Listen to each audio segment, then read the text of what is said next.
Bonsoir tout le monde, bonsoir, Sahaf Torkom.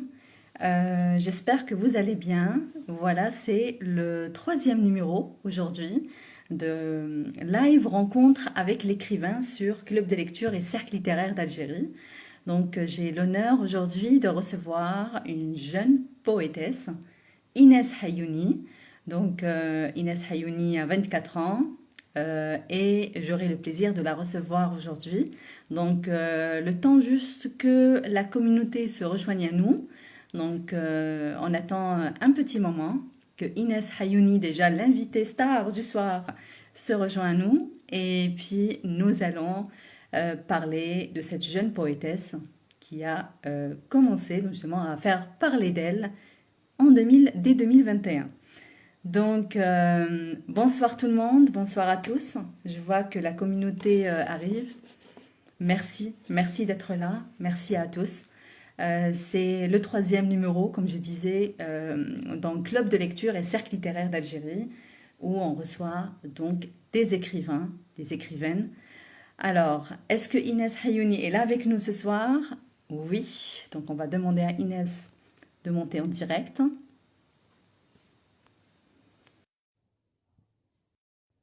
Voilà, donc Inès arrive dans un tout petit moment. Bienvenue encore une fois, Hiba, bonsoir. Esmeralda Andanouz, bonsoir. Monsieur Bonsoir, bonsoir. Inès Hayouni, bonsoir. Quelle ça beauté va, ce vous allez soir, bien? quelle fraîcheur. Merci beaucoup. Ça va, Inès? Pareillement, Anne. Tu vas bien? Très bien, merci et vous? Sahaf Torek. Bonsoir Samy, bonsoir tout le Bonsoir monde. tout le monde. Ça fait super plaisir de voir la communauté déjà. Inès, Oui, tu fais partie du troisième numéro de live rencontre avec l'écrivain sur notre club de lecture et cercle littéraire d'Algérie. honorée, Je suis très enchantée. ravie. Merci, très ravie de te recevoir. Alors, Inès Hayouni, avant de te laisser te présenter, je vais juste dire à tout le monde que Inès, euh, une jeune, euh, une jeune écrivaine qui est, enfin, écrivaine et poétesse, hein, il faut le dire, parce qu'on va parler dans un petit moment sur sa plume, qui est exceptionnelle, il faut le dire. Gentil, merci. Et je souhaite encourager la jeunesse algérienne, tous les jeunes, justement, qui ont le don de l'écriture et l'amour de la littérature et de l'écriture. Tu en fais partie, Inès. Et Merci, c'est trop généreux. Merci, bonsoir, je le prends quand même. avec grand plaisir. Bonsoir encore tout le monde. Il y a des gens qui se rejoignent à nous. Alors, Inès, je te laisse te présenter ton parcours littéraire. Comment est-ce que tu as atterri sur la scène littéraire et livresque? Comme ça, quand tu peux même parler de ton parcours académique aussi. Et on va Présentation enchaîner générale. avec... Oui, tout à fait. Je t'en prie. Très bien. Bon, déjà, ça comme à tous et à toutes. Ça fait plaisir de voir que même si ça fait un peu moins d'une semaine que les lives ont été lancés, on voit déjà, on se reconnaît entre habitués déjà. Donc, Absolument. bonjour à tous, Monsieur Absolument. Khennouf, C'est bien ressenti. Esmeralda, euh, tout le monde. Alors, pour celles et ceux qui ne me connaissent pas, je m'appelle Inès, j'ai 25 ans. J'ai pris pour habitude de dire jeune poétesse de 23 ans. Je grandis. Euh, Tout à fait. alors, je suis actuellement étudiante en langue étrangère appliquée et marketing international à l'Université de Lorraine. Mhm. J'ai eu un background dans tout ce qui est marketing, finance, mais côté littérature, j'ai fait mes premiers pas avec mon recueil, donc Métamorphose, publié aux éditions Khayal en 2021. Oui, Voilà. Merci Ania. tout à fait. Et il faut savoir que rien ne me prédestinait à la littérature, c'est-à-dire que je ne suis pas une férue de lecture. Voilà, je lisais ponctuellement quelques œuvres qui me paraissaient intéressantes par-ci par-là, mais ce n'était pas vraiment ma vocation depuis ma tendre enfance, comme j'ai l'habitude de l'entendre chez d'autres écrivains. Et en Mhm. plus, j'avais vraiment des a priori très rigide sur ce qu'était un écrivain. Donc pour moi, on ne Mhm. pouvait pas se proclamer auteur parce que voilà, c'est très prestigieux, qu'il fallait avoir une grande carrière et un bagage pour pouvoir écrire ou encore moins éditer par la suite. Mhm. Euh, et je n'avais jamais écrit parce que je n'en éprouvais pas le besoin. Mais j'admirais ça de loin, surtout la poésie. Euh, je me rappelle au lycée, on avait un prof qui était tout simplement fantastique, qui nous avait Tu introduit à la réponds à ma poésie. question. tu réponds à la question. J'allais dire pourquoi spécialement la poésie, donc il y a un professeur derrière, j'imagine. Absolument. C'est ça, D'où l'importance de l'éducation, des fois pour titiller absolument. les hobbies et les passions de tout un chacun. Donc j'avais un professeur qui nous avait introduit à plusieurs types de littérature. On avait fait le théâtre avec lui. Je me rappelle, on avait un livre pour chaque thématique. Donc c'était Bérénice de Jean Racine pour le théâtre, c'était Bel Ami pour le roman. La nouvelle, je me rappelle plus tellement ça m'intéressait pas. Et la poésie, on avait Alcool d'Apollinaire, mais on s'était focalisé sur le courant des poètes maudits et sur le symbolisme. Et pour moi, c'était un nouveau monde qui s'ouvrait parce que j'avais compris à ce moment-là que la poésie, même si c'est contradictoire, permettait de dire l'indicible, c'est-à-dire qu'elle prenait le langage au-delà de son usage premier pour user avec les mots et en sortir quelque chose de joli. Et on avait lu un poème de Baudelaire. Il m'avait tellement marqué, je m'en rappelle toujours. Et notre prof nous avait dit, pourquoi dire je sais pas, je m'ennuie et je suis lasse de vivre, quand on peut dire, et il nous a là commencé la tirade de j'ai plus de souvenirs que si j'avais 1000 ans, un gros meuble à tiroir encombré de bilans, de rêves, de billets doux, de procès. Et j'étais subjuguée. Je me suis dit, waouh, mais ça peut être justement un outil pour redorer ses peines au quotidien, parce que ce qui m'avait aussi captivée, c'est le registre élégiaque, donc la mélancolie, comment à partir de quelque chose qui est assez moche, donc la tristesse, la mélancolie, même la colère, peu importe, on pouvait en tirer quelque chose de beau. Et j'avais gardé ça dans un coin de ma tête. À ce moment-là, je n'en savais pas grand-chose, mais c'est a posteriori, après avoir écrit, que je me rends compte que c'est venu au moment où j'en avais besoin. C'est-à-dire, en 2020, j'ai perdu mon papa, l'ARMO, et c'est quelqu'un de très important pour moi, donc c'était un coup de massue. Et je ne pouvais pas exprimer mes sentiments autrement que par écrit. Et ça s'est fait sous forme de poésie. C'était instinctif, c'était même, j'ai envie de dire, presque de l'ordre de l'inconscient.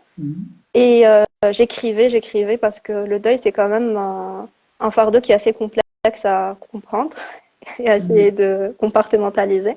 Donc à chaque fois que j'avais une émotion, je la couchais sur papier. Et au bout de 3 mois, j'arrivais plus à fermer le tiroir parce que j'amassais un nombre important de poèmes. Et tous les jours, oui, en fait, tous les jours, des fois, plusieurs fois c'était par une jour. thérapie. Mon sort, c'était une thérapie pour toi. Hein. Parce que je voulais pas en parler à mon entourage, je savais pas quoi dire aussi par moment. Mais en rimant, ça venait. Et c'était une forme de catharsis, absolument, une thérapie qui me permettait de jouer avec mes sentiments, de les comprendre aussi, parce que des fois, c'est tellement violent que quand ça arrive, quand le sentiment est là, on n'arrive pas vraiment à l'analyser. Mais si on l'écrit, on peut y revenir par la suite, le relire et comprendre un petit peu plus dans quel état d'esprit on se trouvait à ce moment-là. Et du coup, j'ai fait ça au fil des mois et j'ai commencé à le partager avec ma mère et mon frère. Il m'avait dit que c'était quand même une assez intéressant. Tu devrais le partager avec les gens sur Internet. Je me dis non, mais qui va le lire? C'est important parce que vous me connaissez, vous me soutenez, mais personne va s'intéresser à ça. Et je me suis dit, bon, mais si moi, ça m'intéresse de lire la poésie d'autrui, pourquoi pas l'inverse? Peut-être. Donc, j'ai commencé à le mettre sur mon Instagram et j'avais un like et j'étais aux anges. Je me suis dit, waouh, il y a quelqu'un d'autre qui comprend ce que je veux dire.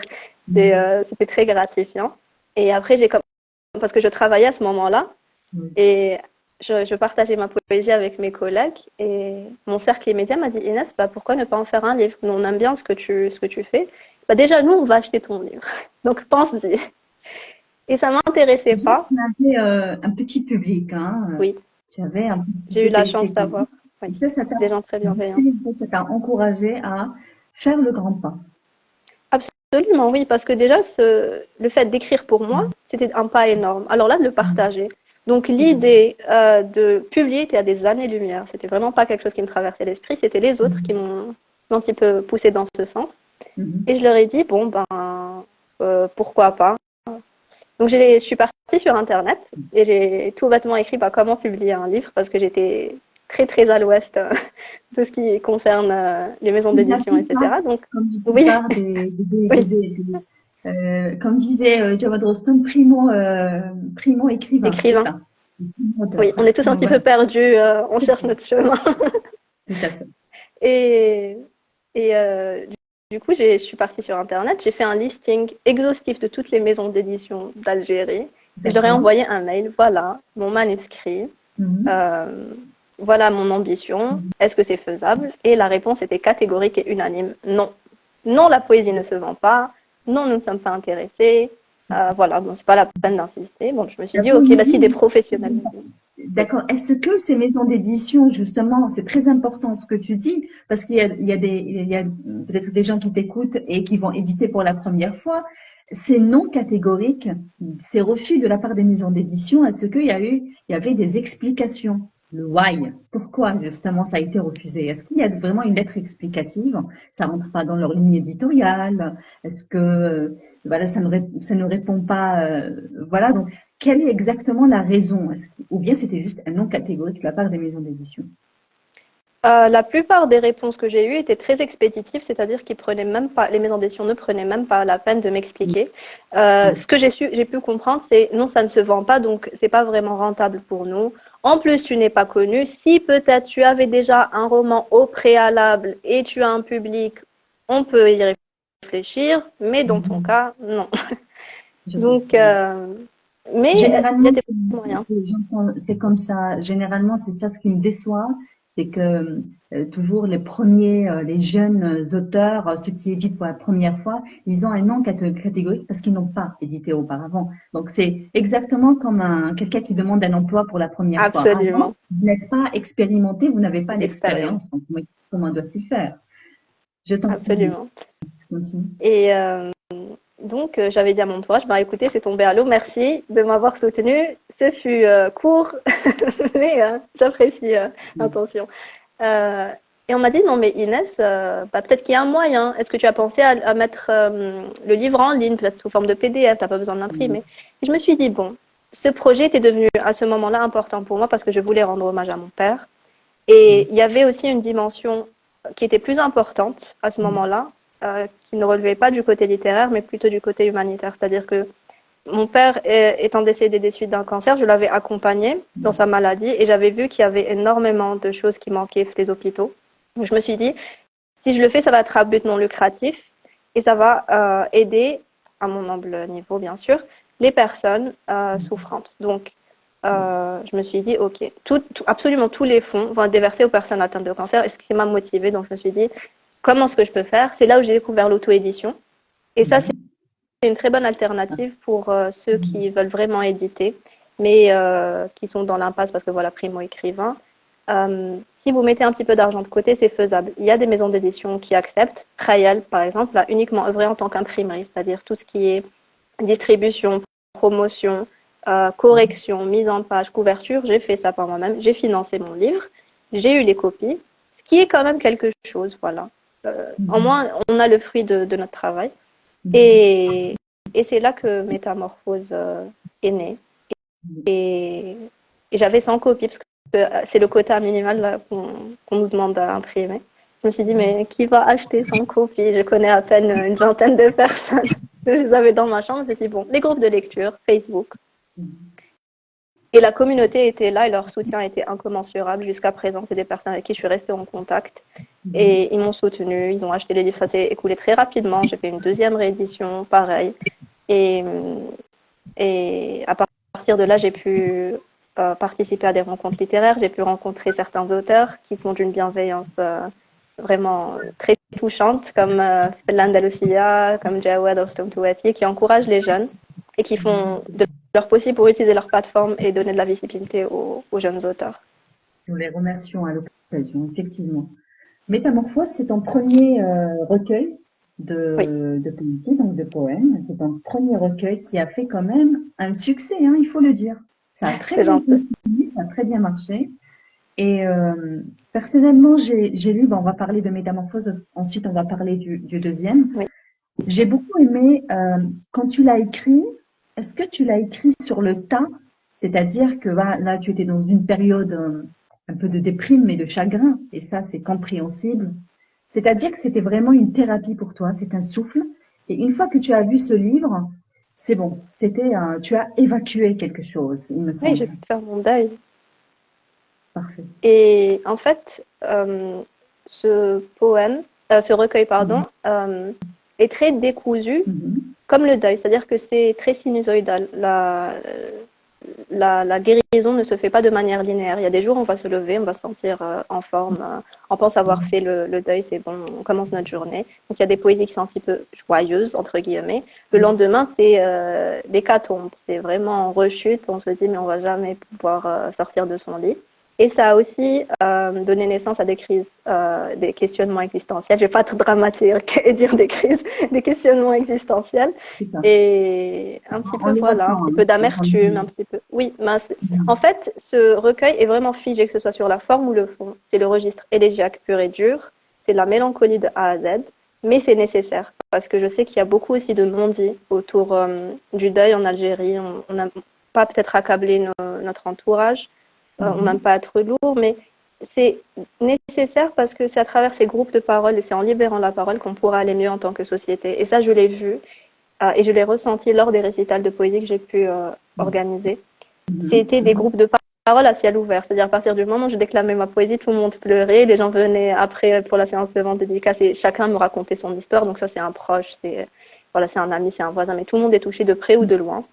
Et c'est ça la beauté de la poésie. Et c'est là où je dis la poésie se vend. Elle se vend juste différemment, c'est tout. Absolument, absolument. Quand on te lit, Inès, je vais le dire sincèrement, moi j'aime beaucoup la poésie, surtout du 19e, 18e, 19e siècle. Et quand on te lit, moi quand je lis tes poèmes, je me dis, mais elle a écrit avec son cœur. Tu l'as écrit vraiment deeply, très profondément, et on Oui, le ressent. Et c'est comme, voilà, on va dire, les romans, on peut lire un livre, mais ça ne nous touche pas vraiment. Comme on ressent l'âme, on ressent vraiment que l'auteur, elle a écrit avec son cœur. Et là, c'est ce que je ressens dans Métamorphose, ainsi que dans le deuxième, on va en parler dans un instant. C'est que je crois, quand tu me dis que c'était une thérapie pour toi, que tu l'as écrit dans un moment où tu étais vraiment dans un moment clos de oui, destin, de déprime, j'y arrive. Et c'est vrai, dans tout, moi j'ai lu des deux recueils et je garde un préféré dans chaque recueil de poèmes. C'est vrai qu'ils sont excellents, les deux. c'est très Mais j'ai gentil, donc un merci. préféré. J'ai envie de lire un poème, j'ai envie de lire un. Après, tu me diras pourquoi tu as choisi, puisque ça parle de mélancolie en même temps. Tu l'as écrit pendant c'est-à-dire une période noire, faut le dire. Et pourtant, tu as intégré un poème qui était assez touchant, il faut le dire. Femme, victime historique d'injustice perpétuelle, créatrice de vie, symbole de sécurité. De ton bonheur et fierté, tu es en permanence volée, emprisonnée dans tes rôles réducteurs et sempiternels. Dotée d'un désir de liberté foudroyant, tu as bravé les interdits d'une société vindicative et criminelle. Élévation de conscience, rébellion et prise de pouvoir. Le passé remarquable de tes aïeux est le carburant de ton espoir. Tu es la colonne vertébrale de l'humanité, la main-d'œuvre esclave d'une société patriarcale. L'intelligence effacée par la corruption morale, mine de courage et de résilience. Je suis constamment ébahie par ton extrinsèque bienveillance. Alors, c'est très touchant, ça part de la femme. Oui. Et j'ai une question par rapport à ce poème. Est-ce que tu l'as écrit pourtant, c'était par rapport à ton défunt père, paix à son âme? Est-ce que c'est en pensant à ta mère que tu as écrit ce poème? Oui, parce que sans faire de politique, mais nous vivons un petit peu dans une société patriarcale et j'ai jamais vraiment ressenti ça, même si j'étais dans des lectures féministes un petit peu, mais on le ressent quand on n'a plus de figure masculine, c'est-à-dire qu'on va être jugé parce qu'on fait certaines choses qui sont censées être faites par un homme. Mais on a des femmes qui n'ont personne et qui doivent faire tout par elles-mêmes et qui sont là, qui font le travail de 10 hommes et qui sont toujours réduites à leur statut de femme, même si elle accomplit des choses vraiment remarquables. Ben non, mais Malish, c'est une femme, donc on s'en fout. Donc, Plasta, ça reste, elle sera cantonnée dans des rôles vraiment très réducteurs et très précis et tout. Alors que pas du tout. Pas du tout. Pour moi, la femme, c'est complet. complémentaire à l'homme. Et je ne pouvais pas parler de mon père et de mon deuil sans parler de moi et de ma mère et de toutes les femmes qui ont été dans sa vie, qui l'a aimé, qui l'ont aimé. Et je voulais leur rendre hommage aussi. Alors, comment est-ce que, on va juste voir s'il y a une question dans le chat. Il me Oui. semble qu'il y a une question dans le chat. Alors, j'essaie de voir. D'accord, je ne vois pas bien le message de Rahmani, Rim Rahmani. Alors, c'est vraiment pas très lisible. J'ai envie de voir est-ce qu'il y a des questions aussi dans le chat? C'était pas une question. On a juste dit la chrysalide qui se transforme en papillon dans la douleur. Le titre du recueil. Métamorphose est très beau. Merci. Alors oui, Merci. c'est vraiment ça en fait. Je Merci. voulais, à partir de quelque chose qui n'était pas très beau en soi, donc la mort, le deuil, créer de l'espoir et de l'aide et de la vie. Voilà.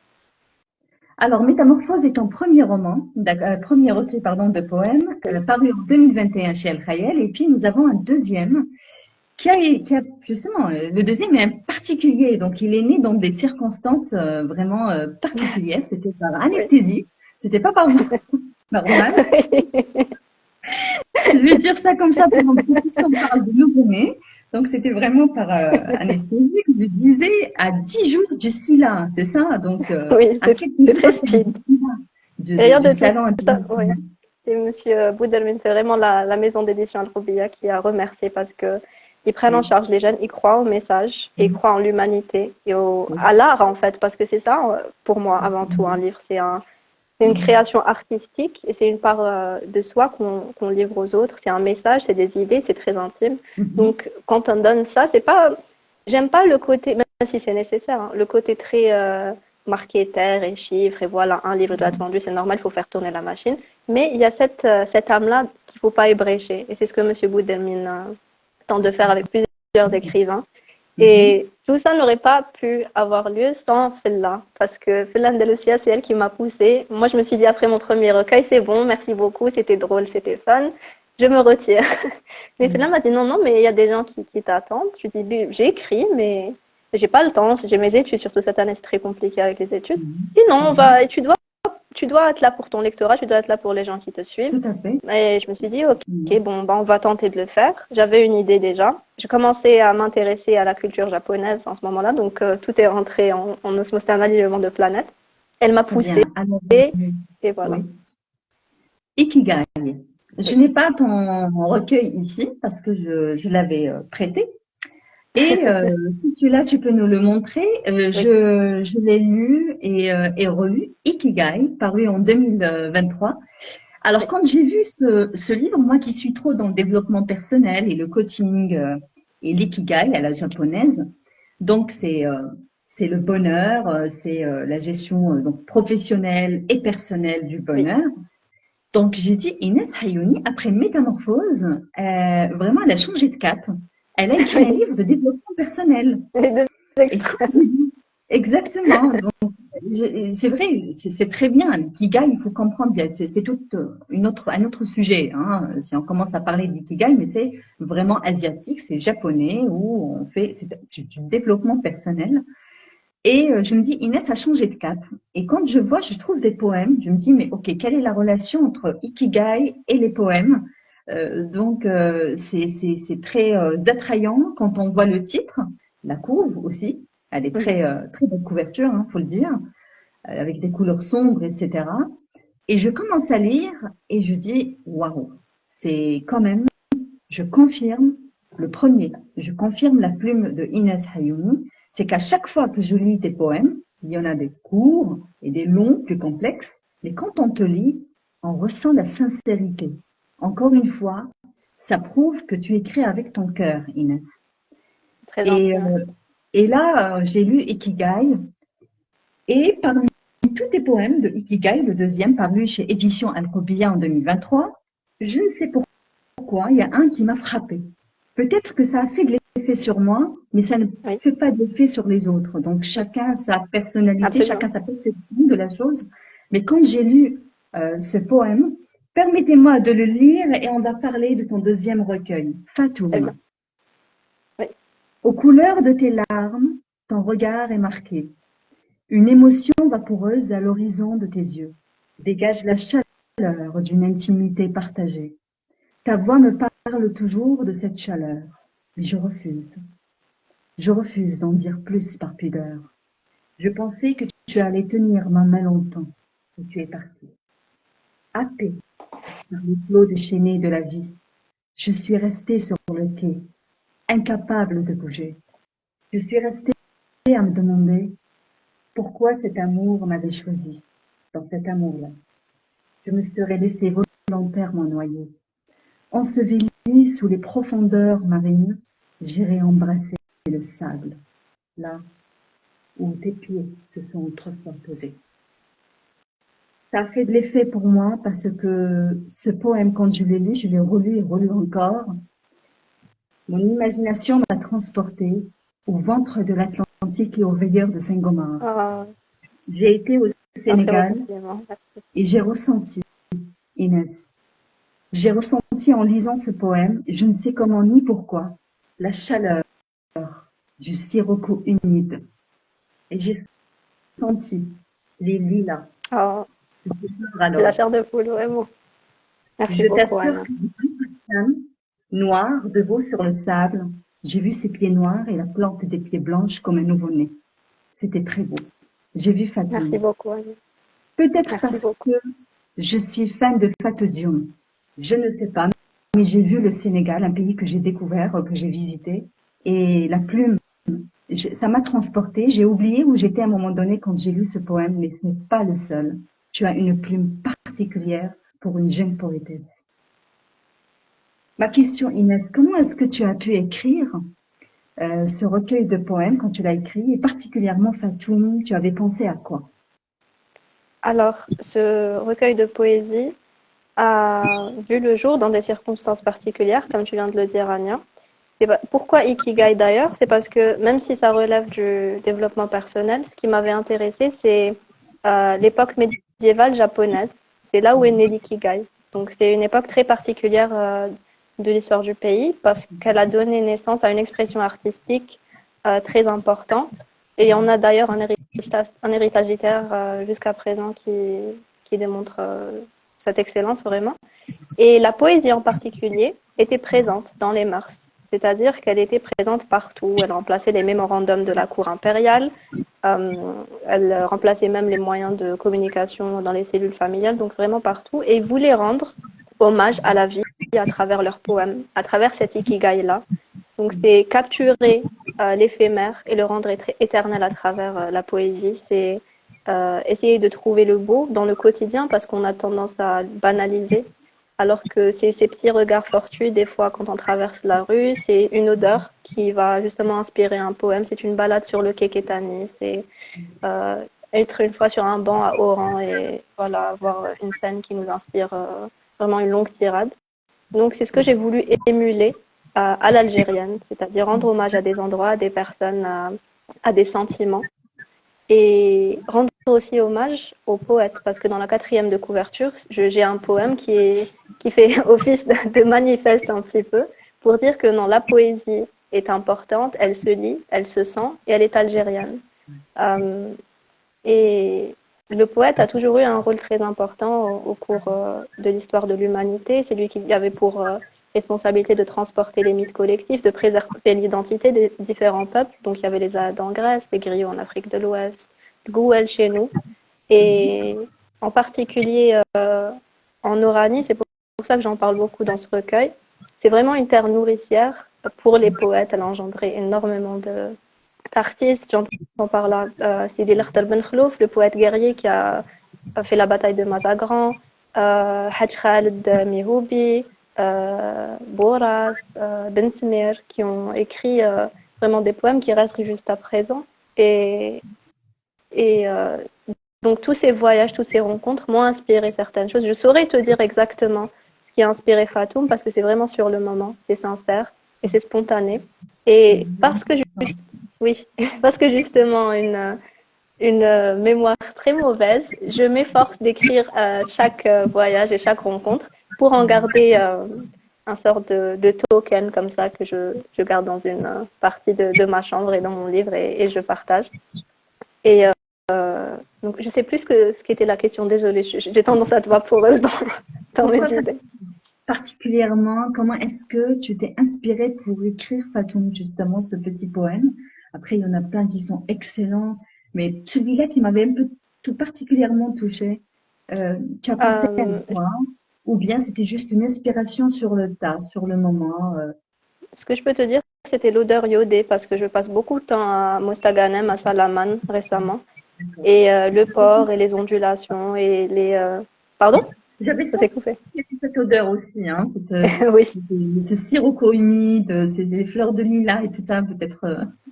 absolument. Et c'est voilà, ces vagues ondoyantes, c'est l'amour qui vient et qui repart, c'est l'espoir qui vient et qui repart. Et c'est la vie, c'est les flots déchaînés de la vie qui des fois nous rassemblent et nous Mhm. déchirent. Et voilà. Mhm. En fait, D'accord. je voulais écrire à la première personne du singulier dans chaque poème. Des fois, je parle d'un point de vue féminin, d'autres fois masculin, pour inviter le lecteur dans sa propre nostalgie, dans son propre monde, ses propres souvenirs. Et il y a une phrase de Rimbaud que j'aime beaucoup, où il dit le jeu est un autre. Et c'est exactement ça pour moi, la poésie. C'est-à-dire que c'est tout ce qu'il y a d'intime dans tout. Et le fait de pouvoir tisser des liens.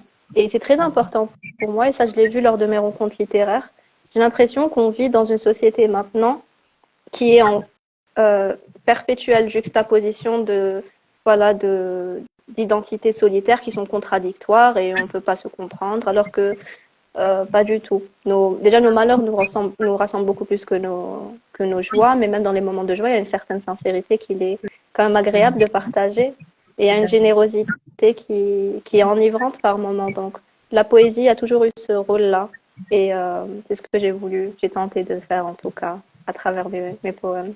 Et en pensant au titre, justement, Ikigai, est-ce que tu savais que tu allais donner le titre de Ikigai à ce recueil ou bien c'était par la suite? Comment est-ce que l'idée de ce titre t'est parvenue? En fait, j'avais déjà tous mes poèmes qui étaient prêts. Je devais juste les organiser. À partir du moment où la numérotation a commencé à se faire et voilà, la table des matières était prête, je me suis dit, ah, mais c'est ça en fait, c'est ce qui s'était passé au Japon à l'époque médiévale, c'est ce lien communautaire, c'est ce sentiment de partage, c'est cet hommage à la vie, à tous ces moments. Et c'est mon ikigai à moi, parce que l'ikigai, par définition, c'est tout ce à quoi l'on se rattache pour anticiper l'avenir. Et pour moi, c'est ce qui m'anime dans ma vie de tous les jours, Mhm. quand voilà, j'ai des moments qui sont pas très jolis, c'est l'espoir de faire de belles rencontres, c'est l'espoir de voyager, de partager, d'échanger, d'apprendre.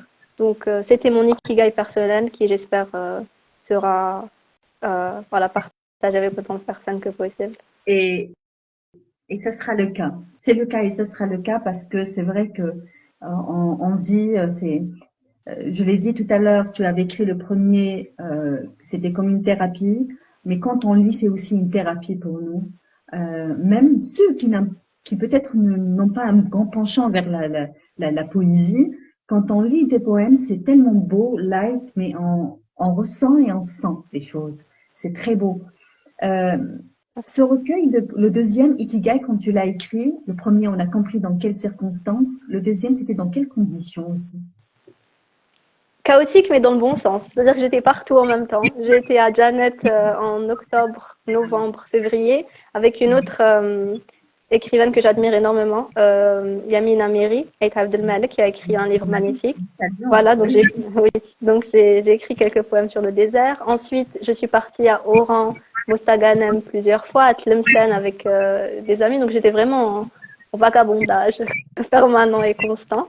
Et c'est là Et où les notes et tout, oui, de, je de... prends note d'absolument tout. C'est-à-dire, des fois, s'il y a même des odeurs, euh, des, euh, j'ai écrit dans ce recueil un poème qui s'appelle Bouchra. Et c'est une femme que j'ai rencontrée dans le train à Hera. Elle allait à Oran et elle était de Ain Timoshent. D'accord. Et, et en la voyant, j'étais tellement subjuguée par sa beauté, sa façon de parler. Je me suis dit, mais c'est marquant. En fait, c'est ce genre de rencontres qui peuvent paraître banales et fortuites, mais elle m'a marquée. Et pour moi, elle méritait une place dans ma vie au point d'en écrire un poème. Donc c'est vraiment tout et n'importe quoi, mais c'est ça la vie aussi. Il y a C'est pas juste les il y a moments. ce type. Oui, c'est les ressentis, tout et oui, n'importe quoi, mais c'est nécessaire et important parce que c'est le ressenti. bien sûr. C'est ça, en fait. Pour moi, les poèmes, c'est, tu as dit tout à l'heure au début de ce live, c'est la joie, la tristesse, mais c'est ça, en fait, c'est tous ces ressentis qui laissent justement dégager, et tu Oui. fais coucher ça sur du papier et ça donne ces résultats-là. Euh, Inès, tu t'inspires, en parlant de la poésie, j'ai compris que tu as été d'abord inspirée par ton professeur avant, donc au Oui, lycée, c'est ça? Et puis, absolument. par la suite, tu commençais à prendre un peu de maturité, tu as commencé à comprendre un petit peu la littérature et la poésie des siècles précédents. C'est quoi ton inspiration? C'est quoi ton... Tu t'inspires de quel genre de poète exactement? Tu as lu quel poète plus exactement? Pour pouvoir arriver Euh, à écrire des recueils et être inspiré pour écrire de la poésie. alors, mon scope a toujours été très eurocentré, de par, je Mhm. pense, mon éducation. Mais vraiment, des poètes que j'admire encore jusqu'à ce jour, c'est les poètes de la verve symbolique. Et donc, Mallarmé, j'aime beaucoup Baudelaire. Même si Apollinaire, on dit qu'il n'est pas dans le symbolisme, c'est aussi un poète que j'aime beaucoup. Rimbaud, de par son aspect révolutionnaire et rebelle, parce que je pense que la poésie se veut rebelle. Il est venu à un moment de l'histoire, dans l'histoire où tout était très brimé par une réglementation, tout était codifié. Il a porté sa touche et je pense que c'est ça l'âme artistique. Je suis pas quelqu'un qui est forcément inspiré uniquement par le volet littéraire, mais plus artistique au sens large, c'est-à-dire, si on parle de symbolisme, j'aime beaucoup les peintures de Gauguin. Euh, D'accord. J'aime aussi tout ce qui touche au cinéma. J'aime le classique, tout ce qui est noir et blanc, tout ce qui est. J'aime beaucoup aussi la littérature russe. D'accord. Cet esprit-là, c'est des vibes, c'est des vibes, voilà. Oui, oui, c'est compréhensible et ça donne justement, c'est un style, c'est un genre et ça donne, on le ressent, le style, j'ai pas envie de le dire, mais plus ou moins gothique. Voilà. Oui, Donc, ça aussi, ça tire vers ce côté-là. oui, Oui, par moments, on est gothique, hein, quand on est dans un air de déprime, de mélancolie. oui. Voilà, on peut l'être aussi, hein, un peu gothique. Bien. Euh, Par rapport, justement, est-ce que tu lis toujours les anciens poètes? Est-ce que tu lis de la poésie aujourd'hui, mis à part l'écriture? Est-ce que tu la lis? Tu lis la poésie? Alors, je lis toujours. Je suis partie il y a quelques mois avec l'Andalusia chez le bouquiniste de l'Ouest, Simon, que je Mhm. salue, qui a toujours des pépites et qui m'a refilé plusieurs recueils. Un de Mohamed Dib que j'ai lu, un c'est celui-là. À chaque fois que j'ai pas pu le finir parce qu'à chaque fois que je lis un poème, je suis en sanglots pendant 15 minutes après à chaque fois. C'est les poèmes Tal Mujahideen Tawana pendant la guerre, ce qu'ils écrivaient. D'accord. Et c'est très poignant, c'est vraiment très difficile à lire, mais je pense que Donner c'est une référence ici en direct? Est-ce que c'est possible de donner une référence ou euh, je l'ai pas après, sous le coude. après Oui, on mais a je le mettrai sur le groupe, il n'y a pas de souci. super. Euh, et j'ai découvert récemment en 2022 la poésie de Mustapha Ben Fodel. D'ailleurs, ce sera Oui, mon coup de cœur, on en parlera tout à l'heure, mais pour moi, c'est quelqu'un vraiment qui c'est la sensibilité incarnée, très contemporain dans sa manière d'écrire, très chaotique, mais dans le bon sens. Euh, absolument. et c'est ce que je lis présentement. Ce qui est intéressant, c'est que quand j'ai commencé mon aventure littéraire, je disais beaucoup, oui, mais moi, je ne lis pas, et un écrivain n'a pas besoin de lire pour écrire. C'est vrai à certains niveaux, c'est-à-dire qu'on reste quand même limité dans nos Mhm. capacités d'écriture si on ne lit pas. Et quand j'ai Mhm. commencé à côtoyer des écrivains, à comprendre la responsabilité qui venait aussi avec le fait d'éditer, je me suis mise à la lecture et, et ça m'a beaucoup enrichi, ça m'a beaucoup aidé. Je lis pas autant que je le souhaiterais vu que je suis encore à l'école, mais j'essaye par-ci par-là de voler quelques ouvrages. En parlant justement de la poésie, ce qui rime avec la poésie, c'est aussi le théâtre. Toi, tu en as fait. Oui. Voilà. C'était au lycée, c'est ça? C'était au Ou lycée, oui, plus jeune encore? oui, j'ai toujours fait enfin, ça c'est un truc, je pense, que j'ai jamais dit tu as l'exclusivité, Anya, Oui, oui, mais j'ai toujours c'est ça. fait Ici, partie c'est de, l'exclusivité, hein, chez oui, Anya. j'ai toujours fait, je pense, ma première pièce de théâtre, je devais avoir 4 ans, et j'ai joué chaque année, donc il y avait une pièce de fin d'année de notre école, et chaque année j'avais le rôle principal, j'étais très expressive, j'étais très timide tout au long de l'année, mais à chaque fois que le moment de jouer est venu, j'étais vraiment au centre, En fait, tu au n'étais pas centre des timide, lumières. tu faisais de la réserve seulement. Tu réservais Absolument, oui. cette Je énergie préservais pour mon pouvoir énergie jouer. pour la... Et je Je faisais du comprends. théâtre, oui. Ma première pièce de théâtre, j'ai joué Bagheera de La Panthère Morte à Mowgli. Je me rappelle, D'accord, c'est ça ma première pièce de carrément. théâtre. Là, c'est vraiment, euh, c'est l'opposé, hein. Oui. De timide à vraiment un Mowgli, c'est vraiment autre chose. J'aime Et aujourd'hui, le théâtre. est-ce Donc, que tout ce qui tu est fais du vaudeville théâtre? des années du 19e siècle. Non, plus maintenant, malheureusement. Mais j'aime le côté excentrique, le côté kitsch, le côté camp. En anglais, on dit camp. Tout ce Oui, qui est très has-been et très dans l'exagération, j'aime beaucoup. J'aime vraiment oui. beaucoup. Est-ce que tu en fais aujourd'hui? Est-ce que tu fais du théâtre? Non, mais j'aimerais m'inscrire. J'aimerais reprendre. Apparemment, il y a des cours qui sont dispensés au TN1, peut-être prochainement. Pourquoi pas? Tu as Oui. déjà un avant-goût, tu sais comment ça se passe. Mais, faire du théâtre et lire de la poésie, ça peut matcher aussi, hein, moi, je pense. Ça Oui, peut mais très bien justement, matcher. j'en ai besoin pour déclamer ma poésie parce que quand ça se pratique pas, ça se perd. Je sais plus si j'ai la fougue d'antan, mais j'aimerais m'y remettre. Essayons. Oui. Voilà, il faut essayer. Très bien. Donc, on a parlé de ton inspiration sur l'écriture de la poésie. Comment est-ce que l'inspiration t'est venue? À partir de quel moment le déclic il y a eu justement il y avait eu ce déclic par rapport à l'écriture de ton premier recueil, puis c'en est ensuite le deuxième. Euh, tes coups de cœur, c'est-à-dire contemporains, je dirais, parce qu'on a parlé des classiques, des poètes Absolument. classiques, mais les poètes contemporains, tu t'inspires de qui ou tu apprécies qui aujourd'hui? Je suis venue préparée. Ah, Mustapha Ben body Fodé, c'est ma... writing, d'accord. Oui, body Oui. writing, c'est... J'avais pris quelques notes parce qu'il y avait des points qui étaient importants à soulever. Alors, pour moi, Mustapha Ben Fodé, à travers cet ouvrage-là, euh, il nous propose un vécu qui est très émietté et c'est très décousu, mais euh, c'est réfléchi en même temps. C'est-à-dire que ce qui me plaît le plus, c'est le brassage linguistique. Il incorpore beaucoup de passages en arabe. Il n'hésite pas à répéter un même mot, une même idée plusieurs fois. Je pense que c'est assez représentatif de la psyché humaine. Donc des fois c'est obsessionnel, des fois c'est un petit peu vaporeux, des fois c'est... Et il arrive à retranscrire ça de manière immaculée à mon sens. Mhm. Et ce qui est intéressant aussi chez Ben Fodé, c'est il a vraiment une empreinte. C'est-à-dire que si on lit un passage, on saura que c'est lui. Et il a cet aspect un petit peu, j'ai envie de dire, pas avant-gardiste, mais expérimental. Et il arrive à trouver cet équilibre entre le côté expérimental et la cohésion de la trame. Et ça, je pense que c'est difficile à créer parce que quand on tente ce genre de projet-là, ça peut vite tomber dans le ridicule, entre guillemets. Si c'est trop expérimental, on comprend pas grand-chose. Mais ouais, c'est vraiment, pour moi, Est-ce que c'est, c'est ça relève possible du de génie. nous dire un petit passage, Inès, justement, de ce qui Euh, t'a hypé dans ce recueil de Mustapha Bonfodil que nous saluons et j'espère que nous recevrons ici bientôt dans les lives de Club de lecture et Cercle littéraire d'Alger. Un truc qui a inspiré, un passage qui a inspiré Inès. euh, J'aime bien ce côté, ce poème. Je pense que c'est une partie d'un poème qu'il a repris. Ça tombe bien, on est l'ambiance ramadanesque. Ça parle de l'amour du divin. D'accord. Dieu est la lumière des cieux et de la terre. Semblance de sa lumière, une niche où brûle une lampe.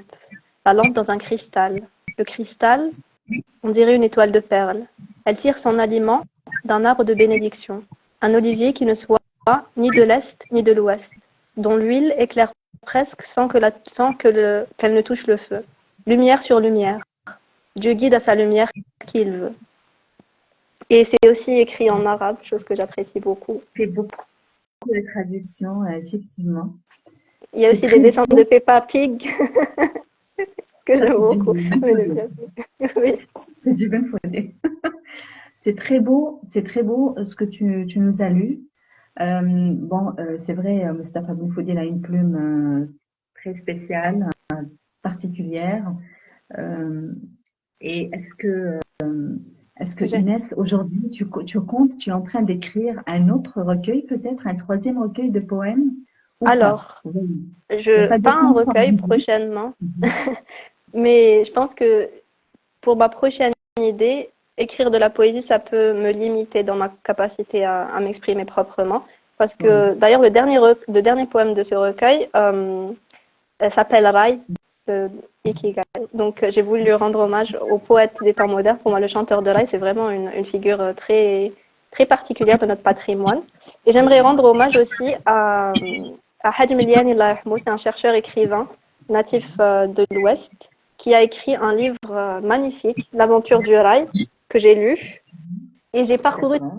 300 kilomètres pour pouvoir l'avoir. Oui, C'est, hein. oui, c'est Est-ce que c'est Islam Ben disponible Snoussi. justement dans les librairies Non. ou pas? D'accord. Il a été édité en France. Monsieur Hajj Miliani n'est plus, Allah yarhamou. Donc, celui qui veut une copie m'appelle, je lui fais la copie parce que ça doit être partagé. Super. Et il a fait un travail remarquable parce que vous savez, le rail, pour moi, c'est vraiment la poésie populaire algérienne par excellence en ce moment. C'est le vecteur principal qui permet une expression crue et sincère de toutes les factions de la société. Et c'est c'est ce qui m'intéressait en tant que poète. Je me suis dit, ok, bah, c'est bien beau d'écrire de la poésie et tout en langue française, mais notre langue circulante, darja, qu'est-ce qui se passe? Et j'ai découvert le melhoun et toutes les bifurcations ensuite qui ont pris place, dont le rail.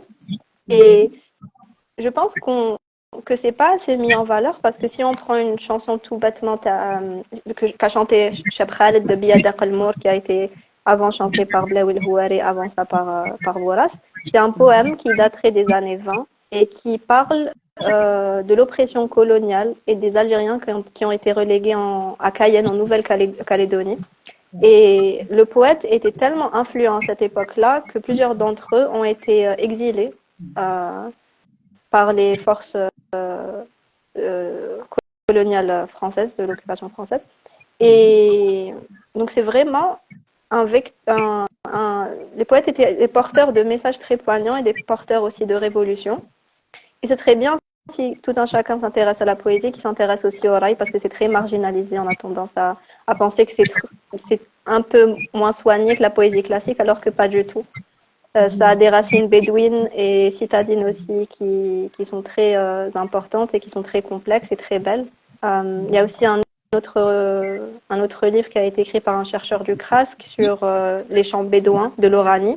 Et c'est là où on a les longues tirades écrites par El-Khaldi sur Bartha, donc la chanson Bartha qu'on connaît. Donc vraiment, c'est des perles. Donc moi, je recommande vivement ce livre Comment pour ceux est-ce que qui souhaitent.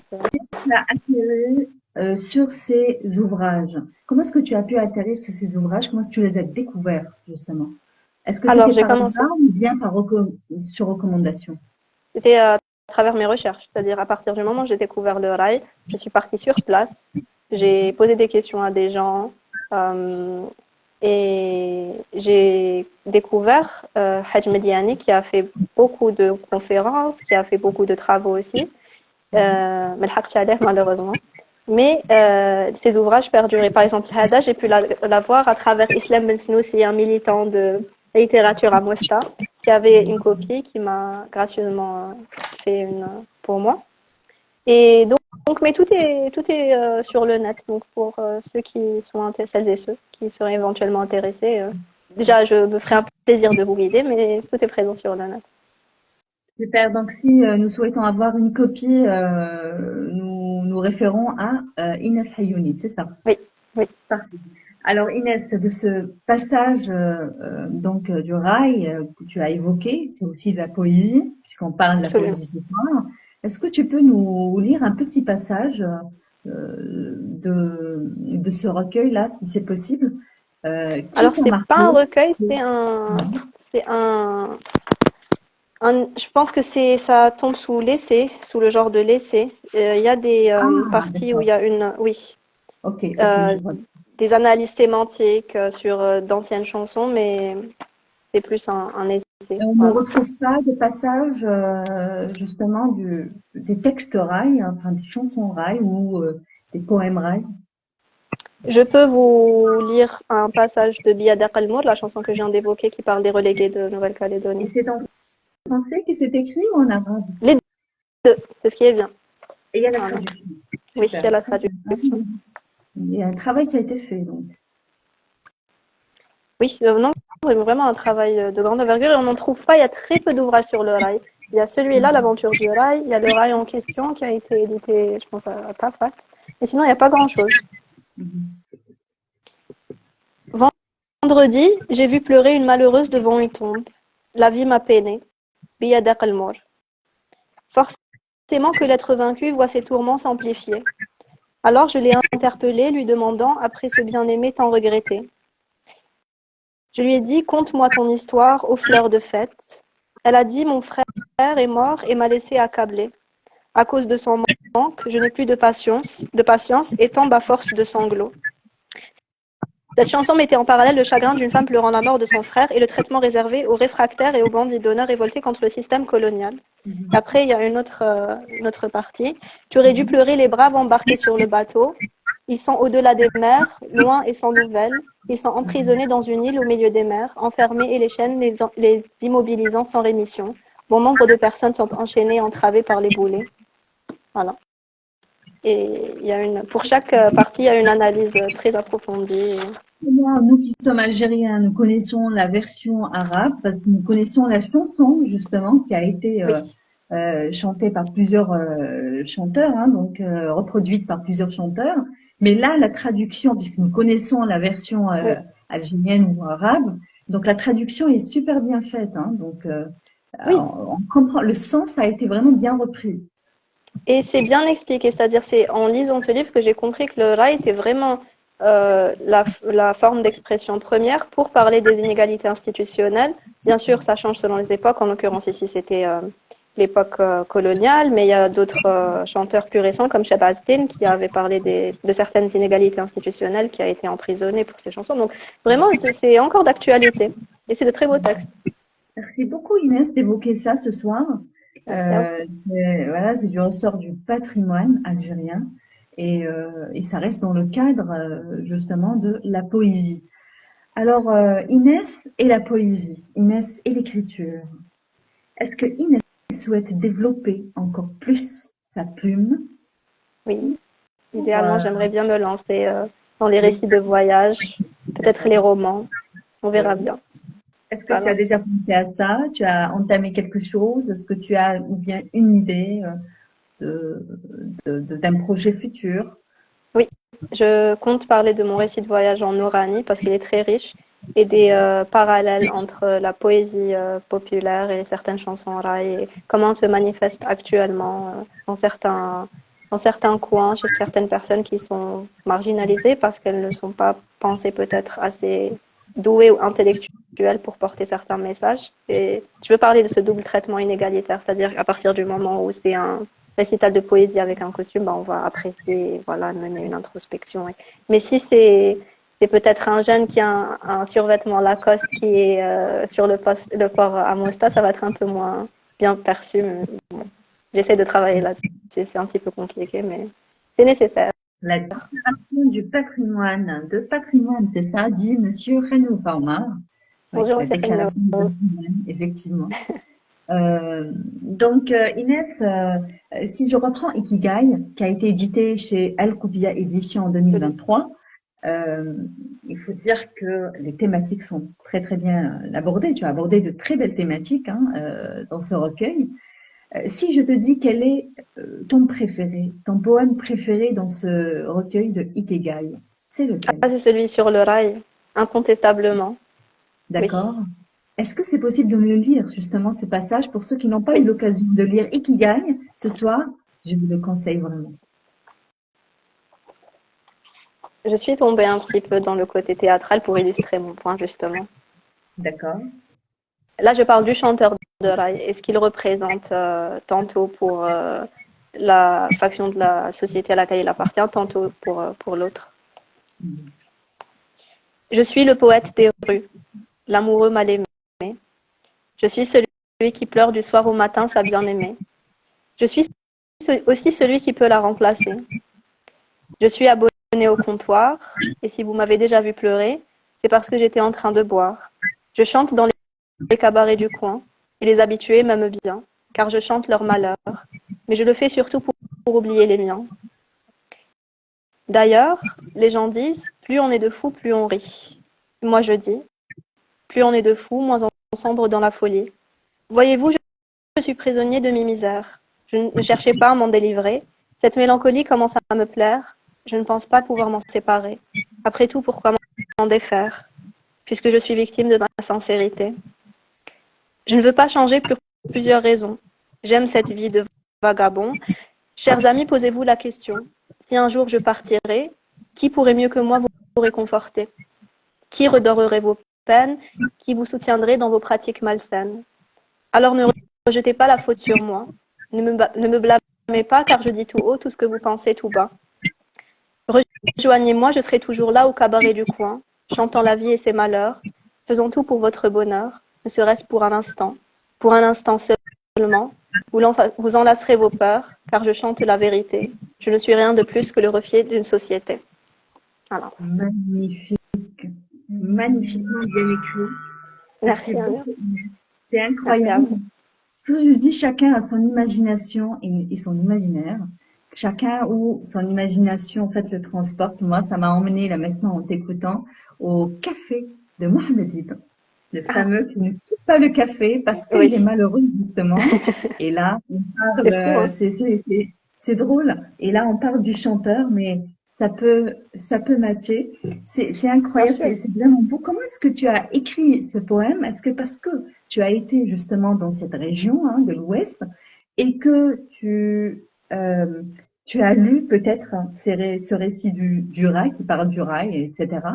Est-ce que tu t'es mis à la place de, c'est comme un écrivain, donc à la place du personnage, on essaie d'imaginer le personnage, ou quelque chose un truc de particulier qui t'a poussé à écrire ce poème, en pensant au chanteur, hein, voilà, au chanteur. Voilà.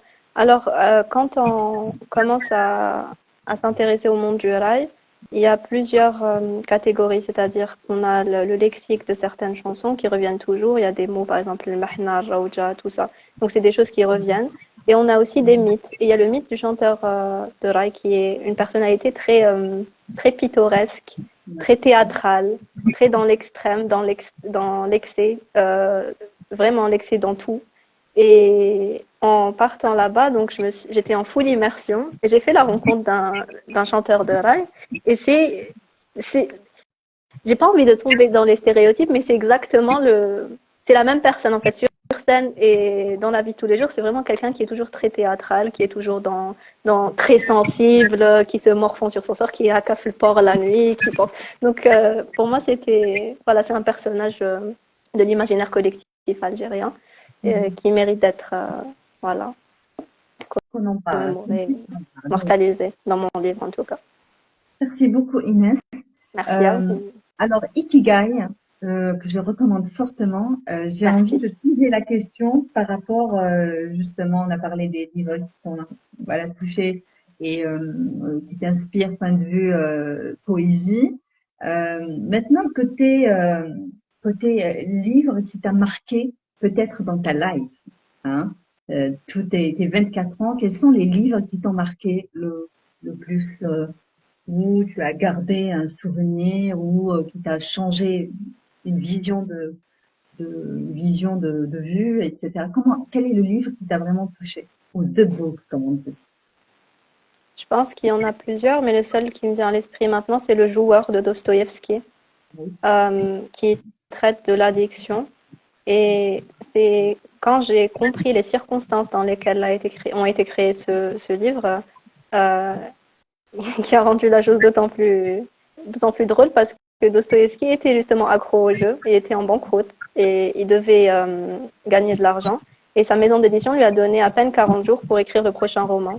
Et c'est là où il a commencé à s'acharner pour écrire sa vie avec quelques modifications, mais il y avait une telle sincérité, et c'était bien écrit, et c'était très dans l'autodérision, mais aussi dans une analyse qui était nécessaire par moment. Donc ça nous permet aussi de nous remettre en question quand on le lit. Donc je pense que oui, c'est un livre qui m'a certainement marqué. J'aime beaucoup aussi la littérature russe parce qu'ils accordent énormément d'importance à l'aspect psychologique psychologique des personnages, c'est-à-dire c'est jamais superficiel, c'est très complexe et je pense que c'est nécessaire parce que dans notre vie déjà, nous, on a du mal à nous comprendre. Donc déjà là, on est complexe. Et si des fois, c'est pour ça que j'ai du mal un petit peu avec certains romans parce que je me dis oui, mais c'est des gens qui sont unidimensionnels, j'aime ça, j'aime pas ça et puis c'est tout. Non, c'est beaucoup plus compliqué que ça. Et on retrouve cet aspect-là dans la littérature russe. Effectivement, je te rejoins à 100%. Pareil, j'aime beaucoup la littérature russe, Dostoïevski, Tolstoï, et même Henri Troya. D'ailleurs, en parlant de Henri Troya qui est russe, franco-russe, Le joueur. Le joueur de Dostoïevski, c'est le livre que tu recommandes, Oui, Inès. Alors, nous te remercions ce soir merci à pour ta vous. présence. Nous te C'était un plaisir. remercions pour tout ce que tu fais. 24 ans, hein, tu as 24 ans, Inès, jeune, dynamique. Mais excuse-moi de dire, il n'y a pas d'excuse normalement, Oui, mais quelle sagesse et pour ton âge, tu es mûr pour 24 ans. c'est Tu as très une gentil. vision des choses, tu as une certaine maturité. Je pense que je ne suis pas la seule à remarquer ça. Mais je suis très contente de voir qu'il y a aussi des jeunes en Algérie qui ont beaucoup, beaucoup de potentiel et on doit vraiment miser sur ça. Nous devons vraiment Oui, tous il y a beaucoup miser, de toutes les maisons talents. d'édition. Oui, Euh, absolument. D'ailleurs, il y a, je pense ici, Farida qui est avec nous, qui est une jeune poétesse aussi de Tizi Ouzou, qui écrit des Mhm. choses magnifiques et qui, j'espère, Mhm. pourra éditer prochainement parce que c'est très important d'avoir cette pluralité et que chacun puisse orner la toison créative Absolument. algérienne. Voilà. Merci Inès. Alors, encore une fois, nous avons Métamorphose et Ikigai de Fela oh là là, de Fela Andalousi. Qu'on salue. Ouais, c'est incroyable. Fela Honte. De Inès Hayoni. Alors Inès, Métamorphose et Ikigai. Oui, Prochainement, j'espère qu'il y aura un troisième bébé en cours. Hein. J'espère que nous allons encore te lire parce que sincèrement, en te lisant, on dit oui, on a envie de relire cette autrice, on a envie de revoir encore cette plume. Donc, je te c'est gentil. félicite et je t'encourage pour continuer à écrire. Quel est le conseil que tu donnes à tous ceux qui nous écoutent ce soir? Un conseil d'ordre personnel, professionnel, que tu donnes à notre communauté ce soir? D'être sincère dans tout ce que vous entreprenez, peu importe Mhm. si c'est le volet artistique, personnel, professionnel, académique. La sincérité, c'est important. Merci Voilà, beaucoup. aussi simple que ça. Merci beaucoup, Anya. C'est ma première rencontre de l'année. Je suis tellement contente de l'avoir faite avec toi. Merci à tout le monde. C'est Oui, super. je suis très contente aussi. Il faut dire que moi qui aime beaucoup la poésie, mais je ne lis pas n'importe quelle poésie, hein, je le dis, je suis très Excellent. pointue sur ça. Et ta plume m'a beaucoup fascinée, je le dis sincèrement, Inès Hayouni. Tu as une très belle plume, il faut avoir cette assurance en soi, même à 24 ans, et continuer à écrire. Parce que il y a eu de très très bons échos sur ta plume et ton écriture. Merci à l'édition El Kobia, Trop bien. Monsieur Boudermine, qui quand même t'a donné l'opportunité et Ah oui, l'occasion de voilà de réapparaître en fait sur scène, hein, sur la scène littéraire. bien sûr. Non, mais c'est vraiment un pionnier, Monsieur Boudermine. Il fait ce que beaucoup de maisons d'édition. J'aimerais pouvoir voir ça chez d'autres maisons d'édition, mais il est toujours là à l'écoute et avec la sincérité, ce qui est important. Il est toujours voilà dans la bonne humeur, dans le partage et la bienveillance. Donc, pour tous les jeunes qui pourraient être découragés, je vous dis qu'il y a autant de gens qui sont peut-être sectaires que de gens généreux. Donc, n'hésitez pas à relancer vos demandes et ça aboutira, Inch'Allah. Merci beaucoup Inès. Merci à Je te vous. remercie pour cette soirée agréable passée avec toi. Merci pour ces Merci à partages. vous. Je suis C'est très un ravie plaisir. de t'avoir reçu aujourd'hui. Et puis, Pareillement. j'espère te recevoir encore bientôt. J'espère qu'on se rencontrera très bientôt Inch'Allah, avec pour, plaisir. hein, pour d'autres écrits. Merci à la Inch'Allah. communauté. Merci à Oui. tous. J'ai vu Madame Slimani. Merci beaucoup pour votre message. C'est la moindre des choses. Hein, c'est la moindre des choses que nous puissions faire. Bakash Hassan, merci. Fella, Esmeralda Andalous, merci. Mohamed Ouais, El Kurti. merci. Kenef Omar, Karima Belkader, c'est ça, Belkader, Ibn Rahmani, merci à tout le monde. Encore une fois, Inès Hayouni, jeune poétesse de 24 ans, étudiante en langue, euh, qui a édité 2 recueils de poèmes, donc Métamorphose et Ikigai. J'espère te retrouver très bientôt, Inès. Pareillement, merci à tous, c'était un plaisir. Hâte de découvrir Monsieur El Kurti, justement. J'ai eu beaucoup d'échos sur son recueil de nouvelles, si je me trompe pas. Donc, j'ai hâte de voir la rencontre. Oui, justement, j'ai hâte Nous de aurons voir la le rencontre. 4 prochainement, ce jeudi, nous aurons donc la Cafrado, Oui, Manikachitour. la Aussi. Malika Chitour-Damdi. Et puis le 6, le samedi 6 sera avec nous Monsieur Mohamed El Kurti, que je recevrai Inch'Allah. avec plaisir. Voilà. Merci encore à tout le Voilà. monde. Je vous souhaite une excellente soirée. Merci. Et puis à jeudi. Voilà, à Inch'Allah. jeudi, Inch'Allah. À jeudi, au revoir. Merci Inès. Au revoir.